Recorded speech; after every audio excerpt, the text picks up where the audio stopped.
Welcome. In today's video, we'll guide you through the steps to find starred messages from a community on WhatsApp web using the latest update.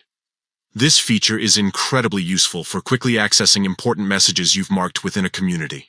Let's dive in. First, open WhatsApp web on your PC. You can do this by navigating to web.whatsapp.com in your browser and logging in using the QR code on your phone. Once you're logged in, look at the left side menu where all your chats and communities are displayed.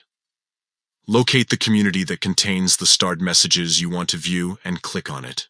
This will take you into that specific community. Next, click on the name of the community at the top of the screen. This action will open the contact info or details page for that community. Here, you'll find various options related to the community. Now, scroll down and click on Starred Messages. This will display all the messages you've previously starred within that community. You can now easily review and access these important messages whenever needed. And that's it. By following these simple steps, you can quickly find starred messages from any community on WhatsApp web. If this tutorial was helpful, don't forget to share it with others who might benefit from it. Thanks for watching.